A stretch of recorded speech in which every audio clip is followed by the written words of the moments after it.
And then Hello. when you're ready. Okay. Hello. Good morning, everybody. We hope that you're well. Give us a thumbs up. Hello, a wave, all of that. Hello. Oh, nice. Awesome. It's Perfect. nice to see so many waves and good faces as well. So welcome to lecture 2 of Fantasy Saturday School lecture series in conjunction with 198. This project is supported by the National Lottery Heritage Fund, so thanks to them. And it's so nice to see you all again for our second installment. I'm Rochelle. I'm Rochelle White. I am a multidisciplinary artist. Some of you may have met me last lecture. And I'm really looking forward to getting into this. I also run East.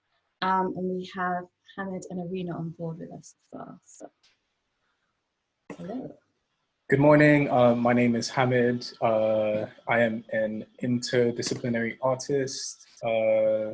And yeah, been working alongside Rochelle, Paula, and 198 on this project. And yeah, just excited to get into lecture 2. And today we have Maxwell Murray, who will be presenting some research work slash work in progress. And then we have Asai Bonsu, who is curator of international art at Tate, Yes. which will be delivering our main lecture. So just to quickly run through today's housekeeping rules, which should have been sent this morning, just to reiterate to everyone. Also, we received your feedback from last week, so we tweaked the housekeeping a bit, just to see how we might do this session a bit better than last week. So the rules for today are: have your lesson pack downloaded and at hand to follow the lecture. If you didn't receive it, Rochelle will be popping it into the chat now. Please arrive promptly, which everyone has done. Please make sure you keep any audio devices which might cause any feedback away from your computer or your phone, whatever you're using, especially if you have audio on. This session is being live recorded, so if you don't feel comfortable being recorded, please keep your cameras off. Please feel free to use the reaction function in Zoom. Just gonna demonstrate here. So for example, if you agree with something someone is saying, just give them a clap or thumbs up. And it's a small little affirmation if you're feeling what someone is saying. If you have a question or discussion point, please type it in the web chat, and Arena, the moderator, will let you know when to unmute your microphone. Arena will go through the details on speaking and passing the space a little bit later. When voicing your question or discussion point, please, if you can, briefly introduce yourself, your name, your background, and your preferred pronouns, as I guess this will help us to be able to interact with each other a bit better. We also are encouraging you to utilize the chat function in Zoom. We see this as a second space. So if people are speaking in the video function, you can also hold discussions in the chat function. And hopefully, if you also want to have one-on-one discussions with people, you can use the private chat function in Zoom as well. Please be mindful of the space you're taking up and the length of time you're speaking for. We want everyone to share space and to be heard, and just to feel comfortable in voicing themselves. And please be respectful to everyone else's space and each other's space, and ultimately the space we're all sharing together. And at the end, please feel free to save the chat for your own personal use, and just like as a transcript of what has been discussed today.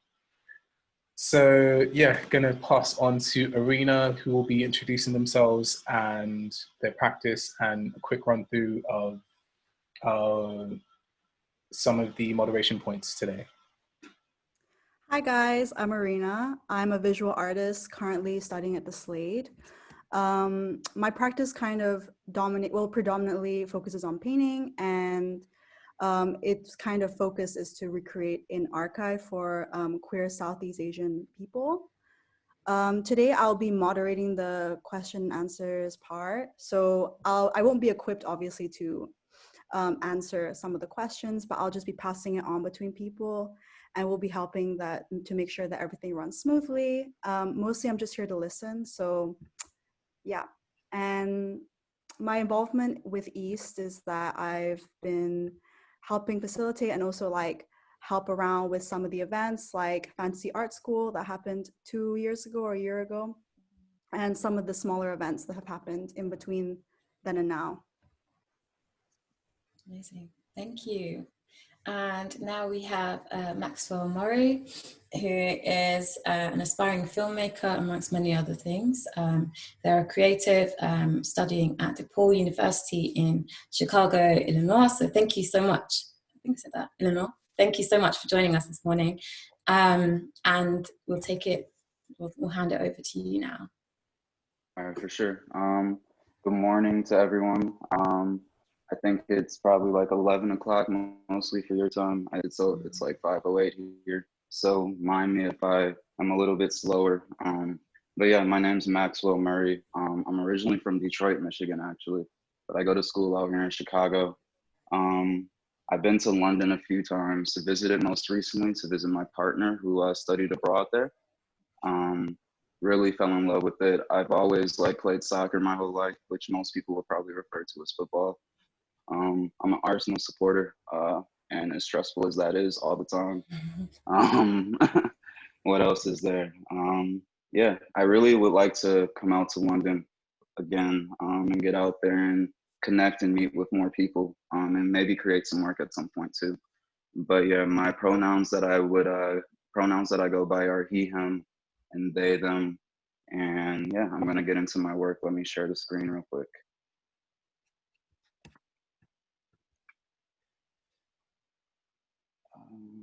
All right, for sure. So one of the my friend, when I first came to school, I'm going into my senior year, but one of my closest friends, his name's Effie. He's originally from California. He's actually originally from Nigeria. He was born in Lagos, but he grew up in LA, and he's a year younger than me. And we've always talked about this idea of creating a film specifically on ourselves. We always felt like we've never had a film that really connected to us about ourselves, that told us a story that was true. So we wanted to make a film called The Misconceptions of a Black Man, because we feel as if the world has created a image of us that we don't necessarily ascribe to, but we still feels affects us very heavily. So I'm just gonna read through this real quick. The Misconceptions of a Black Man is a film idea that aims to simultaneously demystify and empower the Black male subject in a world that has profited and prevailed off the death of Black bodies. While the main goal of this film lies within creating a space where the Black man is celebrated, it also is a space where Black men will be challenged to think about their inherent privilege in a patriarchal society. I really wanted to focus on that idea or that aspect of learning, because I feel like although like Black men have been put into a space where we have been misunderstood, where we have been forced to deal with things that we might not even have fully understood ourselves, we still have inherent privilege in this world, and we must recognize that. And especially right now, I don't know if people have been online on Twitter.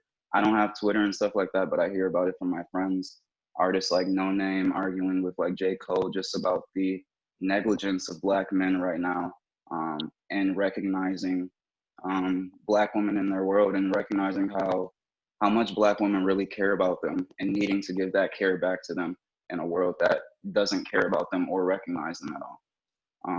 And then Misconceptions of a Black Man aims to examine how the world has misconceptualized the Black man, and how the Black man has made sense of himself, his world, and those around him due to those misconceptions.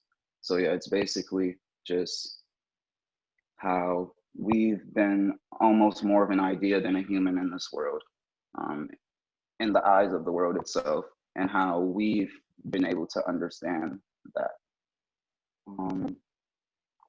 This is a piece from the Detroit Institute of Art back home.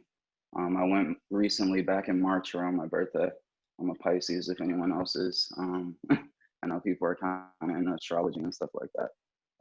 But it just says, Mom says I'm her son, but specifically spelling son, not S-O-N, but S-U-N. And I think that's really influential. My film would definitely start off with poetry, I think from a Black mother, a Black woman. I think the whole film would probably be narrated by a Black woman's voice, because if anything, I feel like Black women are the most influential people in my life.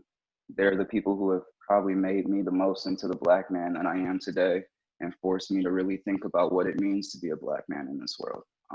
Not to say that the strong Black men in my life, like my father, my stepfather, my grandfather, uncles, also haven't played a strong role in that. But I think we must really recognize the power of our women and how they build us to be Black men in this world, and how they build us to love. So the idea of death of the Black male body, mind, and spirit. So going into this, it would start off focusing on this idea of invisibility of Black boyhood. I don't know if anyone's heard of the murder of Tamir Rice, but he was just very, very young, playing with literally a toy, and the police came up and shot him instantaneously. So just we lack that ability to really be children in this world, to really have innocence, to really be explorers, and to move without being policed at every moment. Which moves me into the next bullet point, which is assumed criminality of Black men. And this is from childhood all the way through. The prevalence of these two types of imagery in dominant culture's media, such as television, film, and news, especially news. I don't think there's any time when you can turn on the news that is not dominant, like here we have NBC. I guess there you would be like BBC, stuff like that. I'm not sure exactly. But here, all we see is negative imagery of ourselves, and that really gets damaging at a certain point. So I asked the question, what does it mean when the footage of George Floyd being murdered is proliferated across the world? Do we become numb to the death of Black bodies due to seeing it happen so much, especially over such a long period of time? So here's some other pieces from the DIA that kind of go along with what I was talking about, and also represent some of the imagery that I envisioned for my film. After that shot with the poetry from the mother, it would go into still images of a young Black boy on one side and an older Black gentleman on the other side. And then it would be a very drastic cut to the unfortunate and common deaths of Black people in our world, going all the way back to times of enslavement, going through times of Jim Crow, going through times of apartheid, going through everything all the way up until the murders of Breonna Taylor, George Floyd, and everybody else that goes unmentioned. And I want it to be somewhat of a very drastic and almost shocking cut from the humanity of the Black men here and the Black boy to how they make us, how they change, what they can change us to. And I don't want that. I want us to see it, but I don't want that to discourage us. So that's why it's at the beginning. And that leads me into the next point, which is the creation of the Black man. I feel like this world has tried to build an image of what the Black man is and ought to be in this world. It is the life's purpose of the Black man to unlearn what the white man's world has forced him to take in. The demystification by taking a look at the different anti-Black stereotypes that dominant white culture has tried to use to justify its subjugation of Black male subjects on the film. I don't know if anyone's seen Ethnic Notions by Marlon Riggs, another great documentary that uses lots of archive imagery all throughout time to show a lot of the anti-Black sentiment that has existed in America and worldwide throughout time. So yeah, this film, by Ethnic Notions, was a source of inspiration for me, just because it's a documentary by a Black queer man focused on detangling the history of these images that were quite prevalent in dominant popular culture. And how have these negative images of ourselves been conceptualized and made sense of by ourselves? I think that's a very important question going into the psyche. And is there ever an internalization of these images? I think obviously so. But what do we do to not have these internalizations dominate our world? Here's a few images, a few still shots from Ethnic Notions, just showing Black people and white minds. And again, the film that has really decided the aestheticism of Hollywood, which is The Birth of a Nation by D.W. Griffith. I can't remember the year that it came out, but it was one of the first films to really have Black people on screen. And it wasn't even Black people. It was the image that you see now, which is white people dressed in blackface to make mockery of what the Black human being is. Then you also have right next to that, which is a poster from a film that came out in 1939, written by the English writer Agatha Christie. And it was originally called Tin Little. But to cover that up, they changed the names and then there were none. So I don't know if that's any better, but yeah. And so going into that, knowing that we live in a world that is constantly trying to subjugate us, how can the Black men reclaim their physical, mental, and spiritual imagination? The Black man's mind, I'm just gonna read through this. The Black man's mind, body, and soul have been trapped in a box, literally and figuratively, due to the constraints of the racist, patriarchal, capitalist society we live in. And knowing this, we must challenge all Black men to be radical in thought and action as a way to reclaim their physical and mental space of imagination. What the white man's world wants is for Black men to fit perfectly into the space they have carved out for us, a space of servitude, dependence, and inferiority. Therefore, it is up to Black men to shatter what we have believed Black masculinity to be, seeing that it's been created in a world where we have not always had control. The definitions are not made in a way where they would be putting us in power. Masculinity is still a word that is formed in the patriarchal world, therefore it's only benefiting the men. We must imagine a world in which our manhood is not decided on how much money we have or how hard you are, but instead upon how much you love your brother and sister. We must imagine a manhood in which we do not view our own women as objects to be conquered and quantified, but humans to be nurtured and loved. I am a true believer that women, more specifically Black and brown women, hold the key to truth, and it is only until Black men and brown men recognize the inherent truths and powers of their women, we will see true change. We must imagine a Black manhood that values and stands up for Black women. That's what our Black masculinity needs to be. Not only Black women, but queer, Black, and brown people as well. So just used a little quick quote from Earl Sweatshirt or Tebe, time to organize, but you got to keep it horizontal.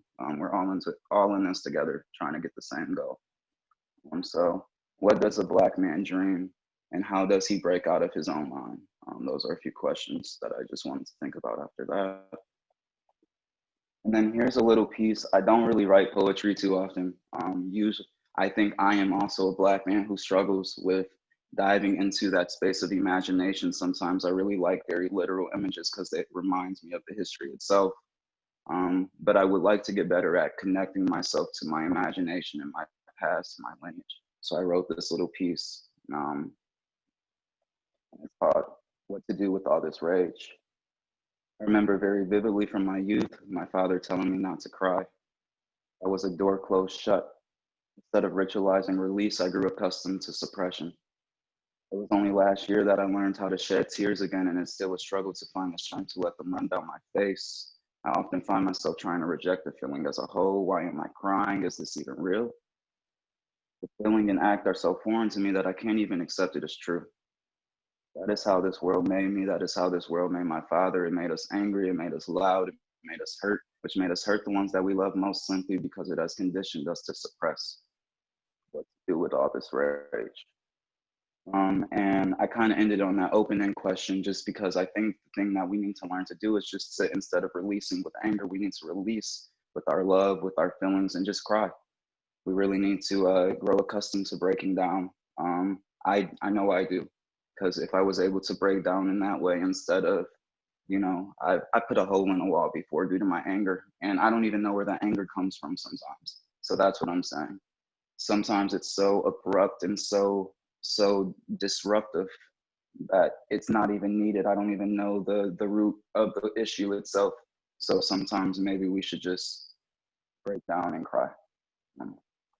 And here's a little piece from Amiri Baraka that I think represents the energy and the aestheticism and voice of what I want to do. It might not work, but here we go.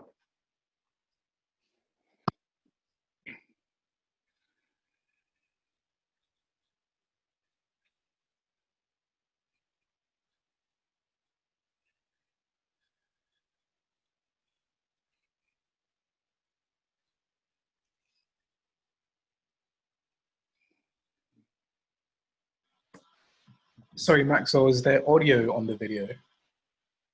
Oh, sorry, did it not play? My fault. No. It must only be playing. It's probably because I have the headphones in. Yeah, So sorry.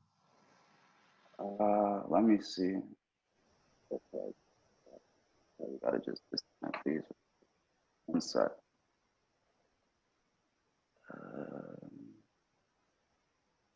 Sorry, my roommates are asleep, saying that it's only 5:30 here. I'm just on another type of time.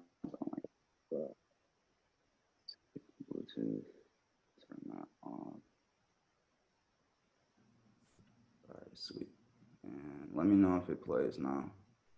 Rocca was emerging as a dynamic and outspoken Can you hear that or no? leader of the Black Arts Movement. I guess not. We can hear it. Oh, you can? Oh, for sure. It's all good. All good. All right, Thank you. no problem. Rocca was emerging as a dynamic and outspoken leader of the Black Arts Movement. Come on, niggas, come out. Help us stop the devil. Help us build a new world, niggas. Come out, brothers. Are we with you and your sons, your daughters are ours, and we are the same, all the blackness from one black Allah. When the world is clear, you'll be with us. Come out, niggas, come out. Come on, niggas, come out. It's nation time. It's nation time. It's nation time. It's nation time.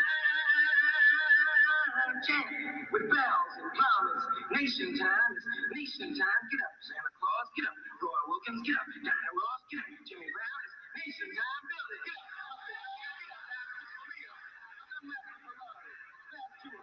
Get up, nigga. Get up, nigga. Come over here, nigga. Think about it, nigga. It's nation time. So yeah, just going into that, I think it's very imaginative in and of itself. It's almost the Black nation telling Black people themselves to get up. It's time. It's time to come fight for yourself. It's time to get up and be who you are. It's time to come join the nation. So yeah, just going after that little clip, I would like to go into my. Can you guys hear me right now too? All good? Yeah, it's good. For sure. Stylistic choices and influences, heavy use of archived images and footage, as I said before. I want to do this because I see it as obviously, just personal aestheticism and taste of myself, but also it's a direct resistance against the colonialism and its attempt to disrupt any idea of a Black continuity. So connecting ourselves to the past strictly through those images that we see on the screen, seeing the truth of our world. Nothing that's whitewashed, as well as a rejection against the institution of Hollywood. Not really with Hollywood at all. Sorry, Maxwell, you've gone a bit quiet. What was that? So you've gone a bit quiet. The audio is a bit lower. All right, true. It's probably just the headphones, so I'm gonna Yeah. throw those back on.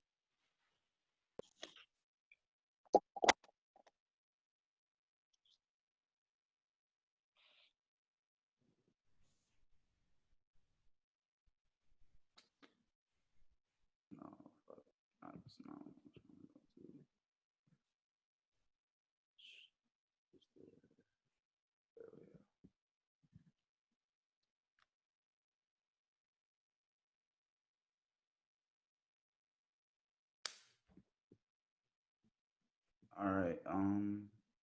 Can you guys hear me now? Can you hear me or not? Yeah, we got you. All right, for sure. Thank you.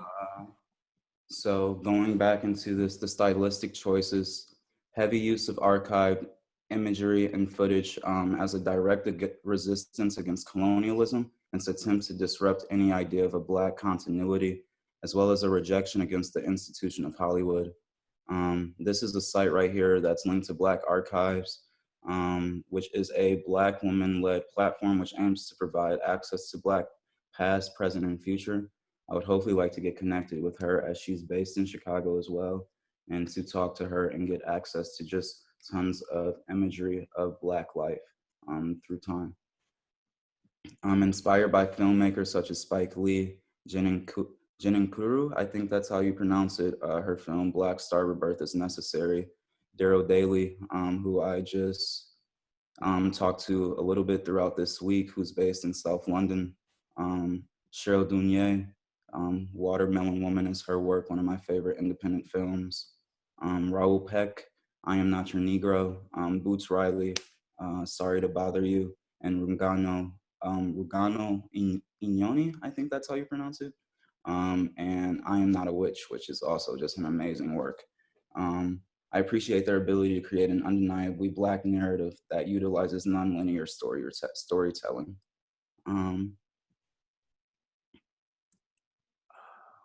And what did I'm not sure what this link goes to, honestly, so I'm not going to click on it. But experimental in nature, compilations of my own footage used with archived imagery to create a nonlinear narrative that aims to help other Black men find purpose and truth in a world that is set up against them, also helping them to learn about new ways to express their emotions and make sense of their world, searching for imagining new ways to be Black men. And that moves me into the film that I just mentioned, Black Soap by Daryl Daly. Not sure if we can go through the whole thing, but I'll just run a quick few minutes of it, just at the quick few seconds at the beginning. Just get the quick. It's very important to realize that Africa is an exploded star, a shattered diamond.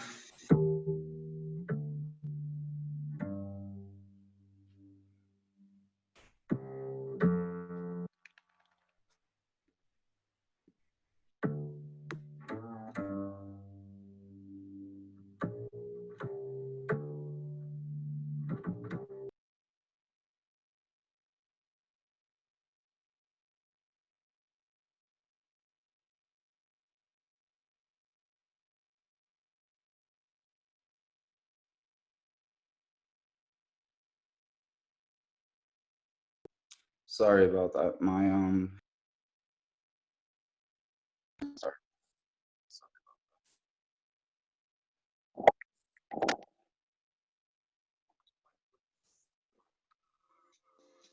I don't wanna take no time to write this down. I wanna tell you how I feel right now.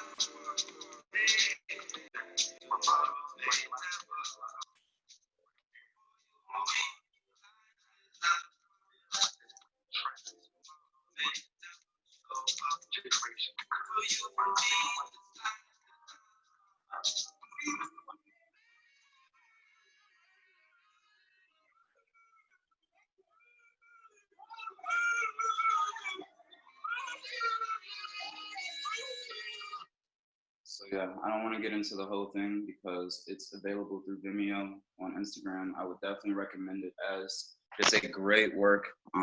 Really changed my whole perspective on kind of what filmmaking could really be. Seeing that it's really a compilation of just like internet images. And I thought that was really cool.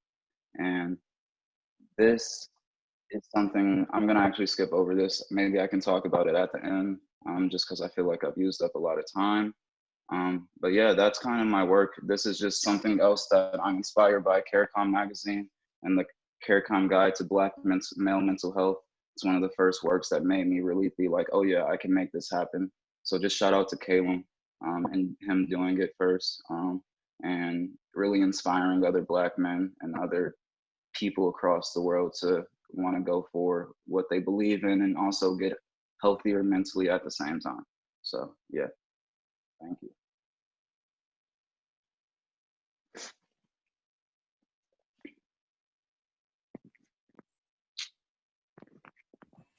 Thank you so much, Maxwell. That was awesome. That was really, really cool to kind of understand a little bit about where your thoughts are at, where your head's at as well. I'm really interested in like the locality, like the location that you're in as well, and how that kind of informs your work, because it's interesting seeing Daryl's work and maybe seeing how the differences may kind of show out in your work as well, because of our experiences as diaspora, but also from, you know, Black, British and African American perspectives.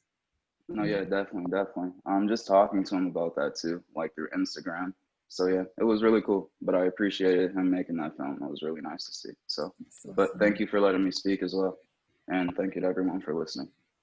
Thank you so much. Does anybody have any points or any questions for Maxwell, or any feedback on any points?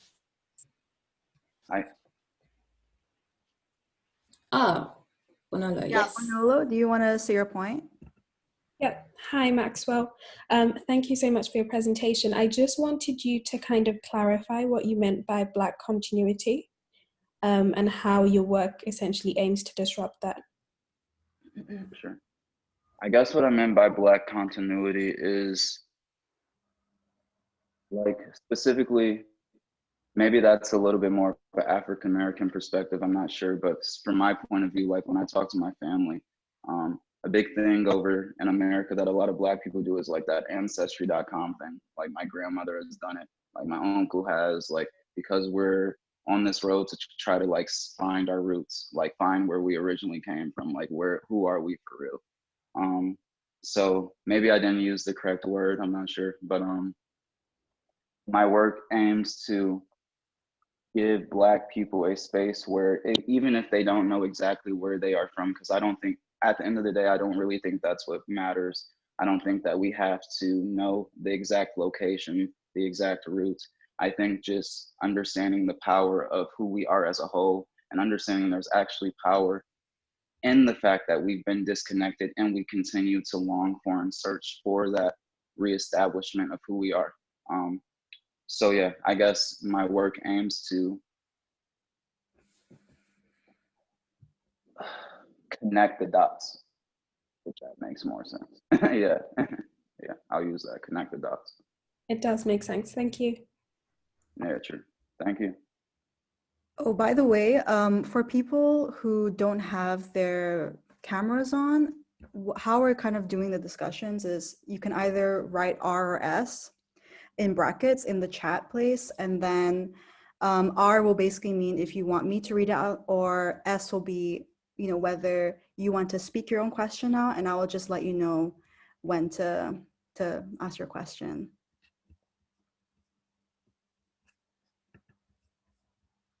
Does anyone have any questions or discussion points?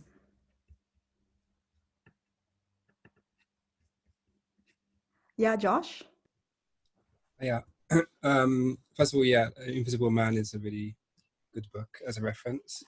But I was actually interested in how, because you show like your research into archival footage and also like this poem or creative writing. And is it your intention to kind of overlay these elements through your film? Because I didn't quite understand that. Yeah, that was kind of, I guess it's a little bit tough. It's a little bit tougher through the presentation and like the Google Slides. And I've never really, that's my thing. That's kind of, this was really tough for me opening up because I've never delved deeply. It's really been an idea that's ran through my head just constantly over and over. But like if you've seen, Marlon Riggs also has a documentary called Tongues Untied. And it's almost, he as a Black queer man growing up in America, it's almost like what I want to do, focus on Black men as a whole, but his was focused on specifically the Black gay male experience in America and untangling that. And that he used a lot of like skits, different types of camera methods, as well as poetry as well, just different. It was very experimental in how it was shot and filmed. So I would definitely recommend looking at that. But yeah, it would go from a camera shot to maybe a quick skit that I could maybe have Black men performing Black masculinity, which I would think would be very cool and very interesting.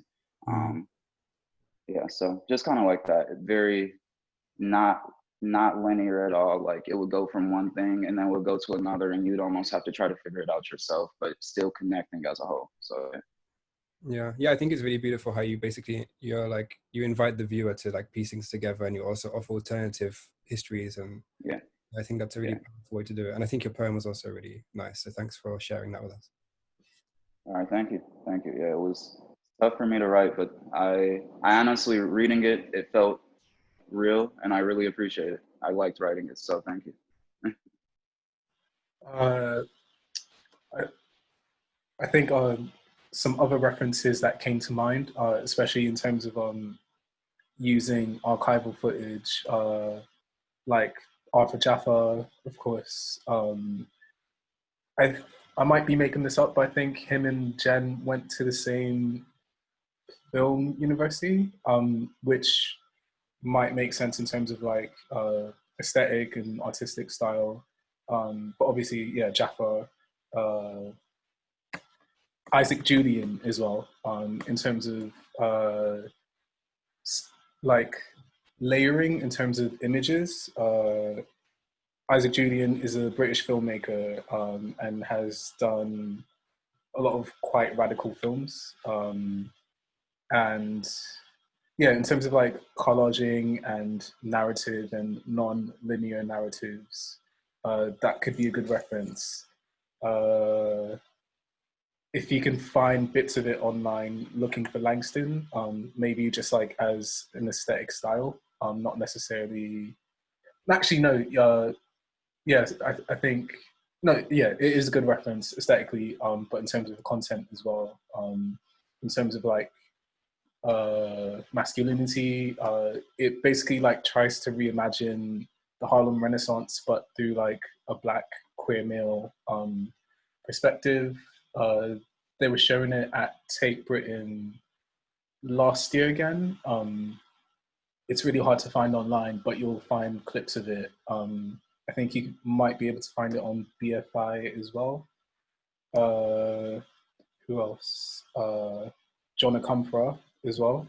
In terms of like inviting history into filmmaking and trying to like explore historical narratives through film. Yeah, those are a few references that just came to mind. Also, thank you. Sorry, I'll just add from a Black British perspective, I thought of Steve McQueen as well, who has a film called Bear, which is really, really beautiful and studies kind of Black masculinity, but also from his experience, I guess it's informed by his experience as a gay man as well. So it's kind of like just really interesting to kind of look at the lines between where, like, I guess aggression can turn into like sensuality and back again. That's just my projection, but also it's really interesting to explore that one too. No, sure. Thank you. I appreciate it all. Yeah. And then to the comment about Last Black Man in San Francisco, I grew up in the Bay a little bit too, so I really love that film. That's a great piece. Yeah. So, thank you. Thank you so much, Maxwell, and thank you everybody for getting involved and sharing your suggestions, your feedback. That was really rich. And definitely, I would encourage you to save the chat so that we have all these amazing references in our back pockets as well. So next up, just before we go into the break, we will be showing a little bit of context for our next lecture, which is by Osei Bonsu. We will be showing a film, which is a process film by a sculptor, and it comes from the 198 archive as well. And just before that, we'd like to say hi to Paula, who wants to say a few words and say hi. Hi, everyone. My name is Paula Nassif, and I am an artist, and I am the project manager at 198. Just wanted to say hi and to introduce myself and give you a little bit of context to 198 and the work that the organization does before Rachel and Hamed share the film that you're about to watch. So 198 Contemporary Arts and Learning is a arts organization and charity based in Brixton in London. 198 is a venue for the exhibition of visual arts and a community hub and arts education center. It opened in December 1988, contributing to the regeneration of Brixton following the race riots in the 80s. And since then, it's been known as a community arts space, which has helped nurture the Black arts movement into a contemporary visual arts organization. And it continues to search out artistic connection in the community and investing in emerging talents with a particular focus on the development of young people. Currently, 198 is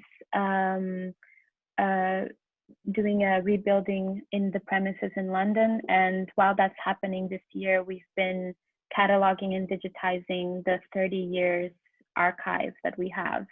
And as a part of that project, we've invited artists and collectives like East to engage with us in our archive and create community engagement projects such as this one. Originally, of course, they were supposed to be physically present, but a very exciting thing happens when things don't go as planned, and it's very nice that we are doing this online, especially because, for example, you, Maxwell, was able to join us. Thank you so much for your generous contribution and for sharing your beautiful work and your ideas with us. And yeah, thank you everyone for joining. Thank you for those that came last time and are back. And thank you also for the new faces here today. Yeah, looking forward to Osai's lecture. And thank you, East, as well, for putting together such a beautiful program. Yeah, I hope you all enjoy, and thank you again.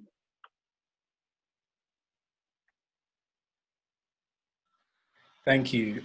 So we're gonna take a break and reconvene at 12 o'clock. But in the meantime, I'm gonna share the screen of a 198 sculpture, a sculpture commissioned by 198, which was made by the artist Raymond Watson. So I'll put this on and we will reconvene at 12. See you then.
Sorry, Hamid. I can't hear the audio for this one.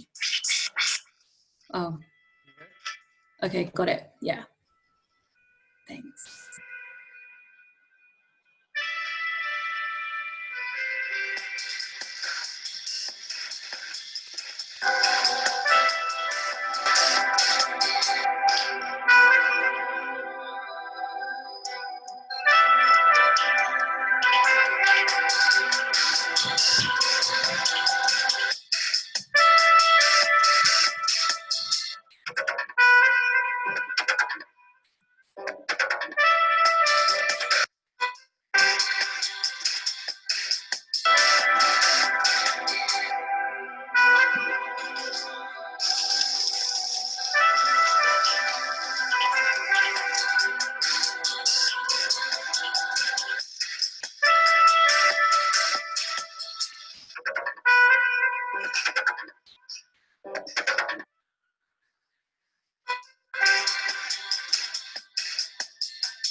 How long have you worked on this record?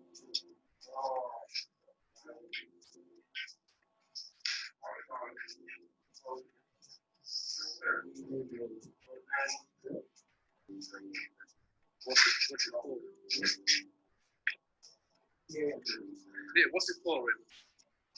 Not the first time.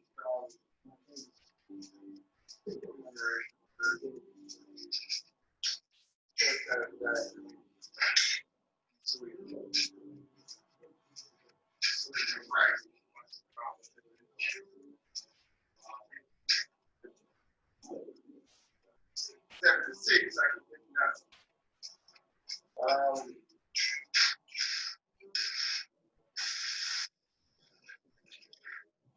Research is based on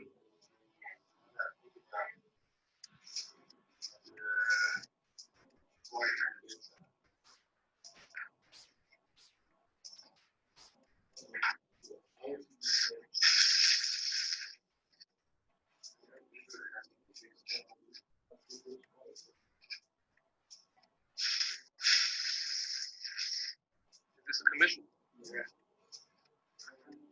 what? Food is for what? Like I said, it's the copyright that that's what you today. And it's the right way. Where would it be going? Absolutely fast.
When do you hope to finish this? We're getting back to the game. I'm getting into the two. I should be getting that.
Good. On the start.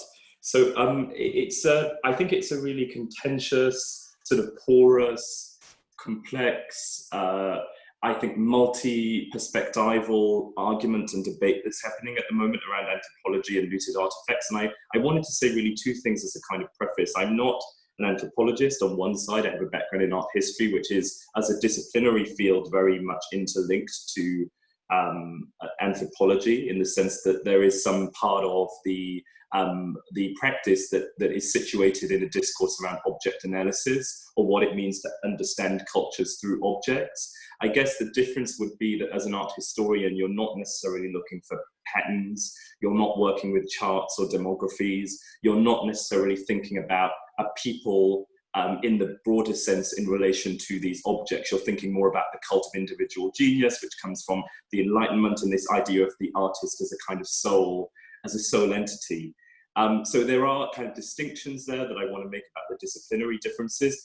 With regards to looted artifacts, you know, lots of my research at the moment is looking at sort of post-independence movements in West Africa, specifically Nigeria and Ghana, and how artists during post-independence found ways to think about the kind of the excavation or the extraction of objects as a kind of opportunity to reinvent a set of artistic languages. So if you take the Zaria rebels in Nigeria, or you take various groups in Ghana that were interested in these questions, all the way up to contemporary artists today like Helen Etsui, that practices with materials that are indigenous to the African context, albeit that have come out of the post-industrial situation.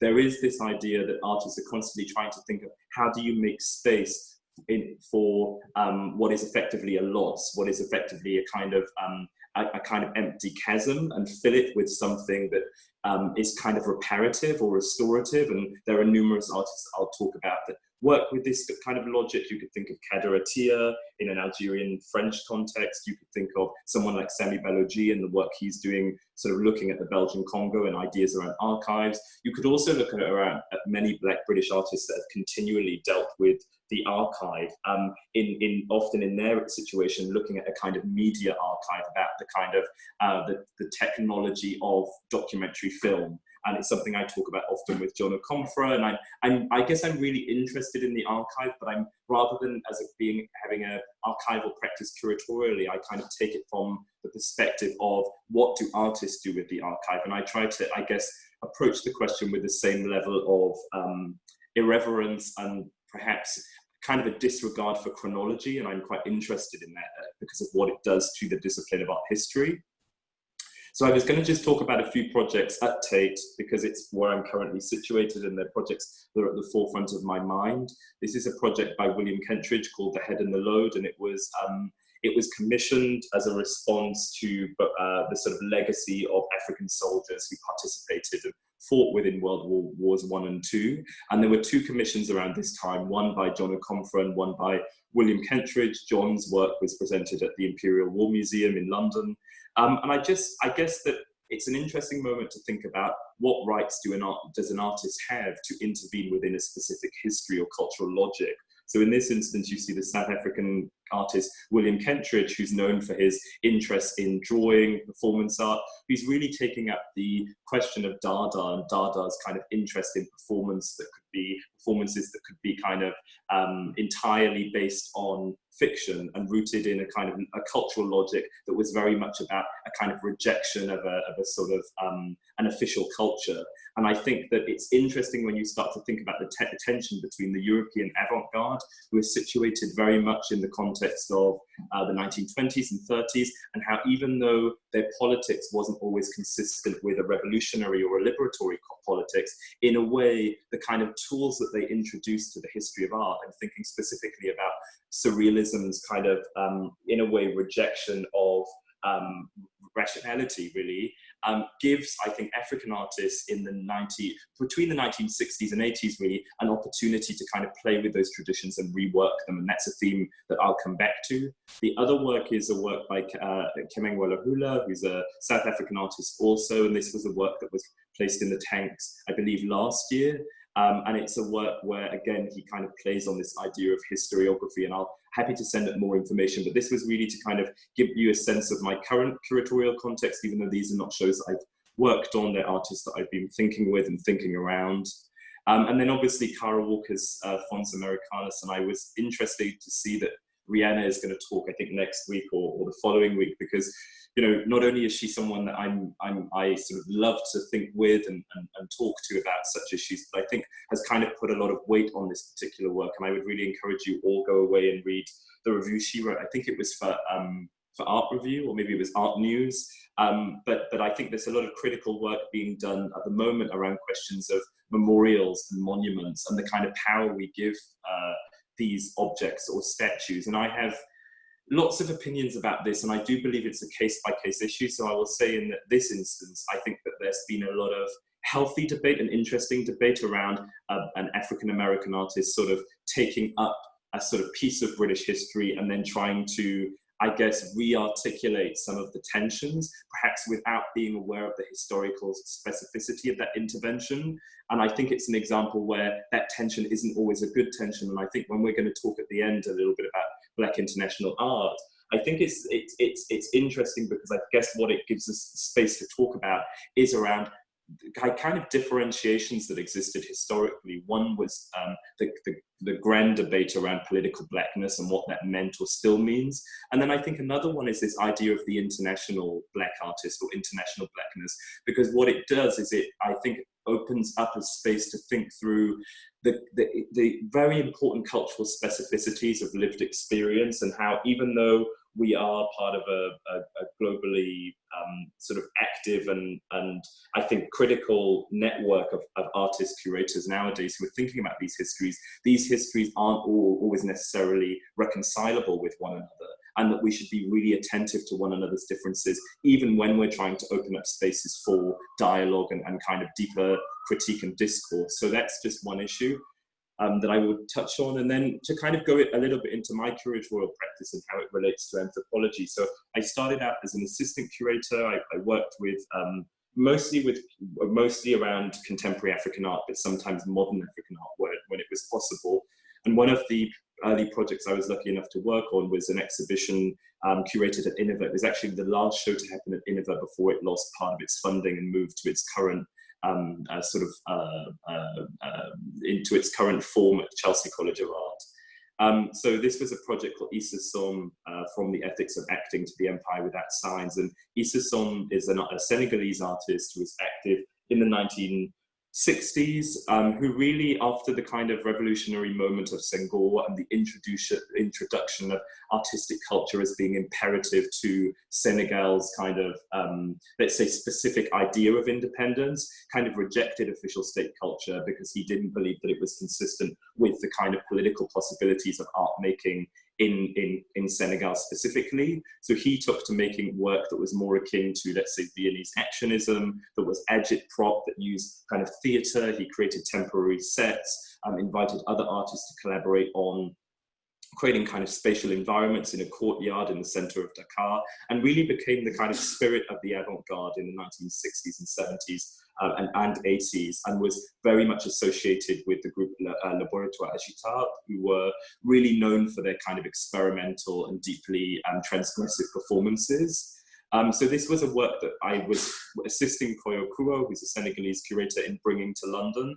And it's a really rich and insightful project, I think, worth looking into his practice more generally as kind of an example of an artist who whose work is kind of, let's say, parallel to historical debates around decolonization and African liberation, but who isn't interested in the symbolic properties of African liberation. So he's not creating images of wives and their sort of mothers and children, which were very much specific to, let's say, a West African context. He wasn't interested in flora and fauna or images of nature. These are images that are deeply, in a way, unsettling in the way that they recall ideas of political independence that aren't about necessarily a positive image. They're about a more complicated political history. And this is his courtyard, where he was a very active figure. And I think it's interesting to think about this artist, because his work was intersected so much with anthropology. And I was speaking recently with a friend who happens to be a scholar in the US, and he says most people think of the field of African art studies as kind of having existed since, let's say, sort of the early 20th century. It's actually not true. the study of African art history as we know it today really began in the 1990s. It began with a series of critical journals like Unca out of Cornell University and Duke University, Revue Noire, which came out of Paris, run famously by the French curator Simone Gemi, that were all really kind of bringing the work of post-independence artists to critical attention, because what had happened before that is that African artists were only seen through an anthropological lens. So you would go and you would take a degree in anthropology or ethnography, and you'd apply those same critical tools to living artists. So there was a hugely, I think, ethnographic fetishization of African art in the really all the way up until the end of the 80s, which is, it's really interesting when you think about how those discourses sort of unfold side by side, especially specifically with respect to where we are today. So after working on that project, I'd been asked to work on a show at Saatchi Gallery, and was lucky enough that that publication was picked up by a well-known curator, Okwin Wezel, who's sadly no longer with us. And he then asked me if I'd be his assistant in an exhibition called All the World's Futures, which was the title of the Venice Biennale for 2015. It was its 56th edition. So All the World's Futures was a show that very ambitiously was kind of trying to capture the turbulence, the kind of perpetual turbulence of our times, long before COVID and the kind of acceleration of let's say, the political appeal of Black Lives Matter. And it was just asking this idea, or not simply just asking, but it was asking many things, but among them were this ideas, sort of how do artists respond to the kind of clamor of humanity as it accelerates, as it kind of doubles back on itself, and in a way as history starts to repeat. So he used a Paul Klee painting as a kind of symbol of a sort of bird flying over the ruins, and what does it mean to kind of create out of a ruinous contemporaneity. So one of the works that came out of that project was Sami Balogi's The Other Memorial. And it's a work made out of copper, which was the chief export of the Belgian Congo, with sort of, and then embedded into this sort of monument, or the memorial, was the kind of scarification that's indigenous to the Congo that was used during the reign of King Leopold, where people were not only put in extremely unthinkably dangerous and debased situations, but could lose limbs, could lose flesh as a result of their kind of, let's say, political revolt. So in this specific work, you see a work that brings together the flesh of the human with the copper, which is the industrial export. And I think it's a really evocative example of a kind of temporary monument that doesn't exist within a space of, exists within a space of temporality that's more complicated than being simply about the memorialization of history. And that's something that I'm really interested in, kind of objects that can do lots of things at the same time when it comes to dealing with issues of anthropology and the looting of cultural artifacts. This is a work by the Egyptian artist N'Jie Flatoun, who was a surrealist who basically broke rank with her bourgeois background. Her mum was a dressmaker and she was of an aristocratic ilk, but found herself in prison for being imprisoned for effectively joining the resistance movement, and then found herself creating paintings while in prison and asking the guards if she could paint. And while she was painting, she was creating these very scenic images of a kind of a vision of Egypt within which women had more political freedom, and that the kind of richness of the landscape was very much part of her, let's say, sort of psychosocial understanding of a free country. So she was a deeply influential artist whose work, I keep coming back to as being a really interesting example of a North African artist who's kind of working in parallel and thinking about the relationships between the European avant-garde and African modernism and how those two things are entangled. And then after working on those projects, I became officially independent because I was no longer an assistant to sort of other curators, more established curators. And I had an opportunity to work in Paris on a series of exhibitions which were titled The Economy of Living Things, Économie du Vivant. So this was an exhibition really looking at the idea of migration, and this is in the cultural context of pre-Brexit, the moment where David Cameron is referring to the migrants seeking refuge in the UK and other parts of Europe as swarms. There was a kind of very dehumanizing rhetoric around this idea of what it meant to care for another human. And I wanted to think about this not in a way of looking at art that deals with migration, but looking at artists who are interested in the processes of migration as they relate to several types of, several sort of schemas that are happening both in the natural world, in music, in archaeology, in dance, in cinema.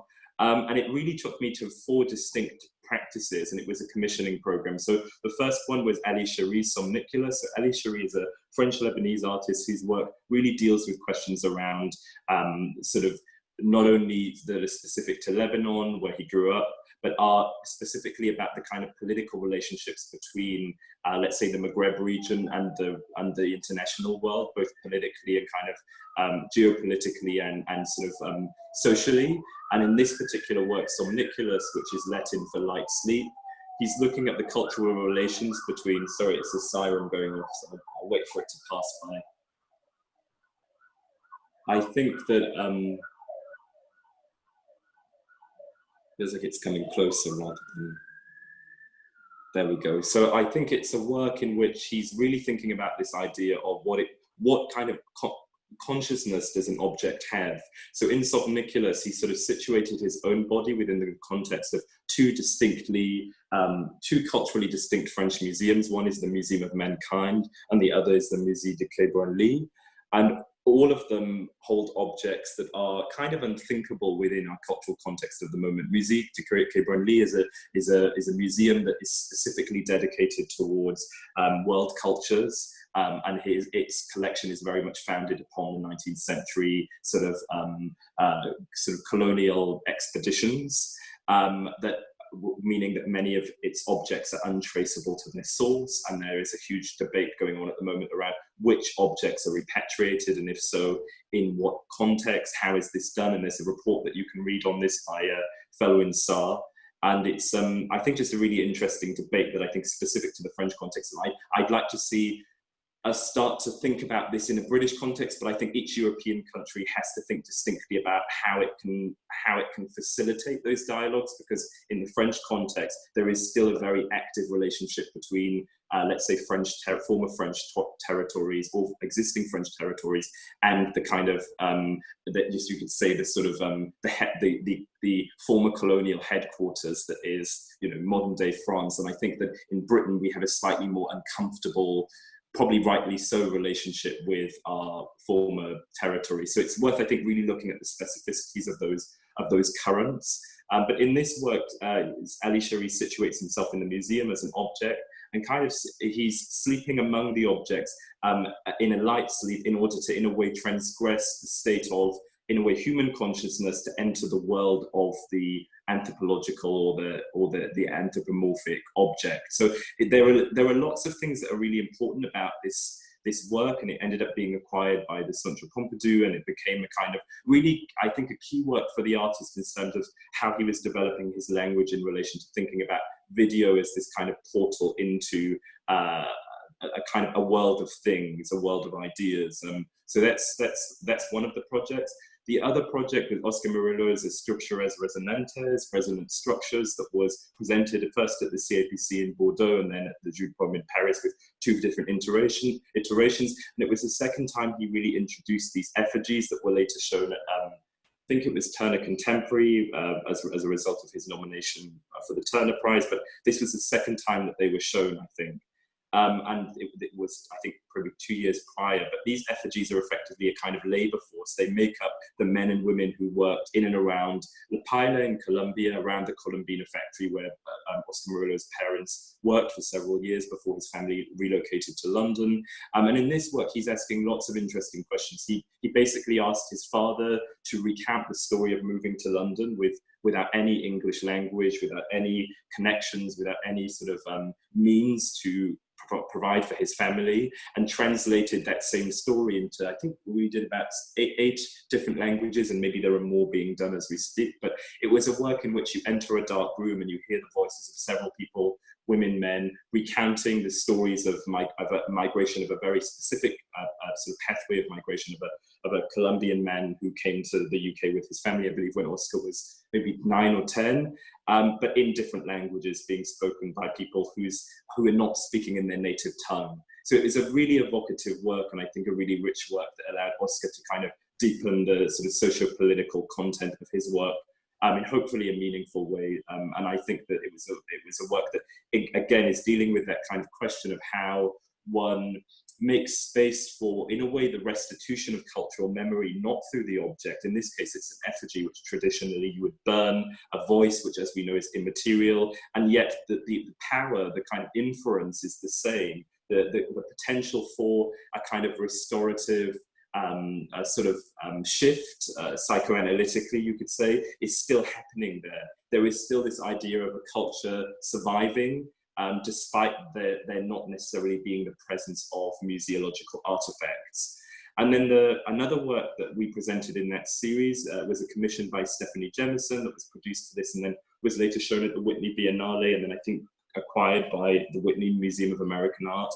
Is a work called Census Planier. So I worked with Stephanie on this for a year, and basically she worked with Susan Webb and the Mime Ministry of Harlem. So Susan Webb is an ordained minister who works with a group of mime artists in Harlem to create effectively performances around the idea of divinity. So very much linked to gospel music, the same way you would see a gospel choir perform in a church. But they're performing mime. And obviously mime is a tradition that extends from the Belle Époque, from the end of the 19th century in France, with a specific kind of relationship to the avant-garde, in fact, that then is being carried over to the African-American context and mixed with West African dance and West African performance. So Stephanie and I were really interested in kind of what does that mean? What does it mean to bring together these two sort of forms in a way that are almost kind of in and of themselves deeply culturally specific, and think about what happens when they're embodied by a single individual as a kind of vessel for her faith.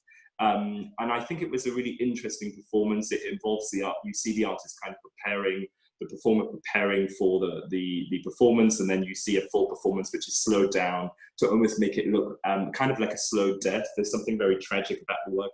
If you look at Stephanie Jemison's work, she's a really, really interesting artist based in Brooklyn in New York, who's really kind of mining histories of the Black avant-garde in ways that I think most African-American artists haven't been able to do until now. She's looking at vast archives, she's looking at specific historiographies that are incredibly, I think, powerful in terms of how they look at a tradition of African-American culture that you simply don't see within mainstream culture, and how they're equally rich but also complex in the way that they intersect with other forms of avant-garde and other forms of practice.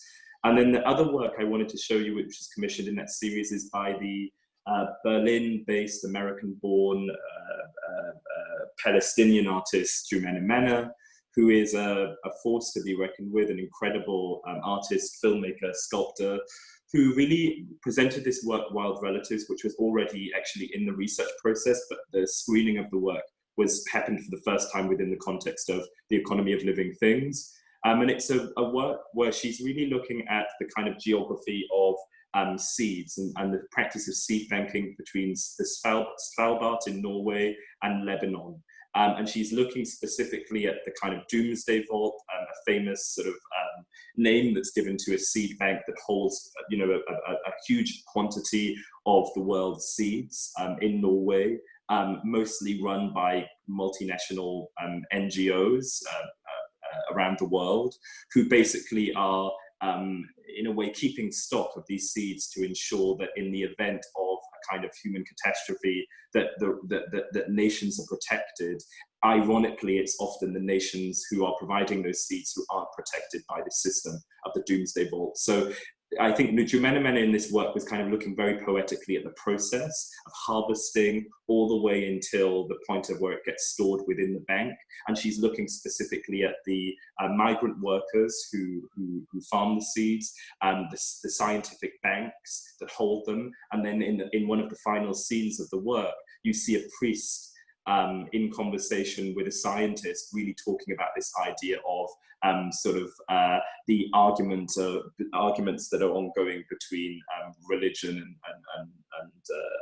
and sort of scientific reason, and which holds up. And they're having this very, in a way, almost a kind of coffee table talk, but in front of the vault in Svalbard. So that there's something really evocative about this work. I'm so glad now that it's being shown in lots of places around the world.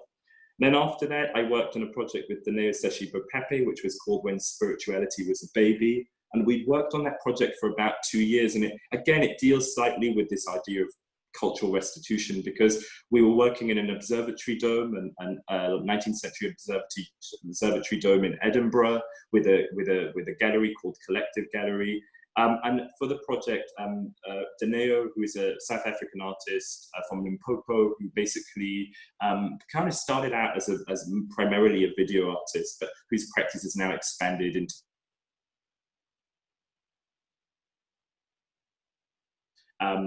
let's say kind of non-Western centric ideas of cosmology, histories of sovereignty.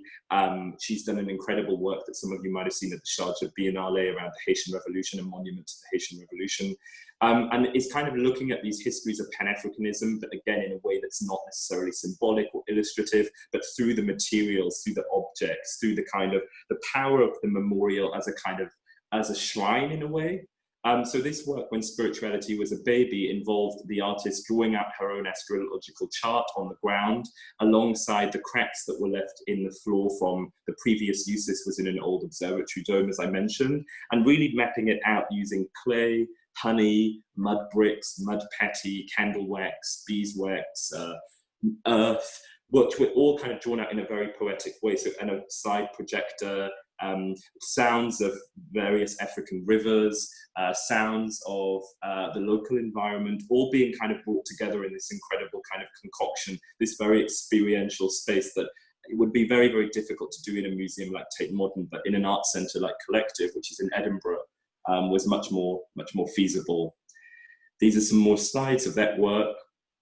And then finally, before we go out to Q&A, because I'm aware that some of you might have questions, I don't know, maybe some things I haven't explained very clearly, but I wanted to kind of look at this question, international Black art, because I'm extremely skeptical of it in one sense.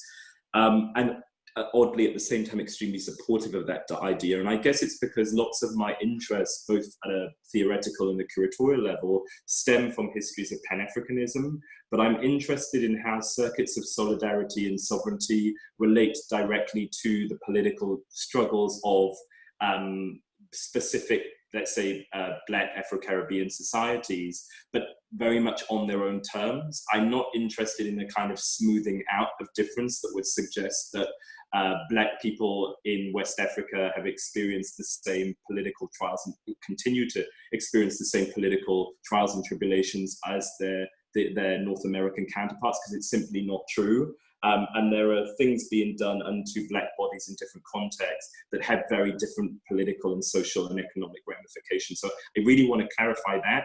But I wanted to take you to a work that's in the Tate's collection that I think is a really interesting kind of key to thinking about this. It's a work that was gifted anonymously by the African-American artist Fred Wilson, who's known for his interventions into archives, into museums. And it's basically a series of canvases on which he's kind of drawn out or painted every single African flag, but in a kind of monochromatic white, where all you see is the outline of the flag, and then it's displayed as a kind of constellation. So it's a kind of united African nations, as it were, but without any of the color, which, as we all know, for those of us who identify with different flags, the sort of jarring idea that the color's been erased. So what does it mean to look at these flags kind of symbolically as kind of optical abstractions? And I guess why I'm interested in that is that it's kind of tabula rasa for thinking about identity and a kind of resetting. And it's a work that I've been sort of doing lots of research on, thinking about Fred Wilson and then thinking about which other works kind of do that in terms of their kind of non-compliance, or they're not willing to subscribe to an easy political narrative when it comes to ideas of how we perceive of Black identity in our contemporary context. The other work I wanted to bring up very briefly was Dina Lawson, an artist who's primarily working in photography, who recently shot a series of portraits in Ghana, one of which is of a woman with beads, and it's a work that kind of, I think, recalls the early anthropological ethnographic photography of the 19th century, but it's being done by an African-American artist in Ghana. What does it mean when the same kind of tactics or techniques of photography of the 19th century are being used when they're applied by an African-American artist to a Black subject with whom that artist might not feel any sense of relationality? And the politics of that I find so interesting.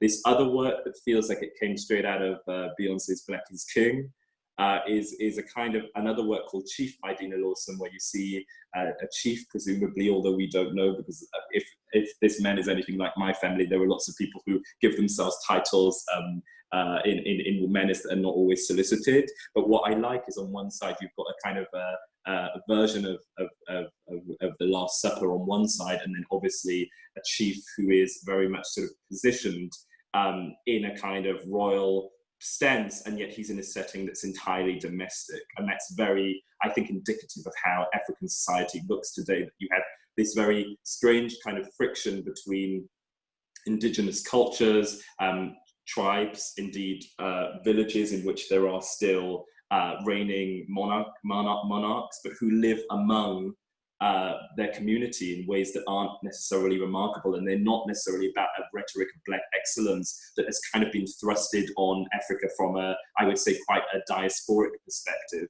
So I'm interested in the politics of these kinds of images. An artist like Faustin Linyukula, a work called More that was presented at a dance festival, and sadly his work that was due to be presented at Tate just before lockdown sadly was now online to view, but this is another work, and an artist who's looking also at the Belgian Congo, but through histories of dance and performance, and is kind of using his body as a kind of mechanism for storytelling or history making. And then an artist like Maud Salter, who's sadly no longer with us, but a diasporic artist who is equally kind of, I think, just brilliant in the way in which she questioned this uneasy relationship. And specifically here, looking at, it's a photographic print, obviously it's in its composition, it's like a collage, but it has the kind of remnants of several different stories that relate to the artist's biography, to her own call for kind of ancestry or belonging, but in ways that aren't necessarily about decoding a narrative that's easy for the audience to find. It's about kind of posing questions in a way through the juxtaposition of images. So I think with that, I'm going to stop sharing the screen if I can. Stop share. Okay. And that's it. So I don't know if there are any questions or, I don't know, things that are unexplained, but I'd be happy to hear from you. Are we on time?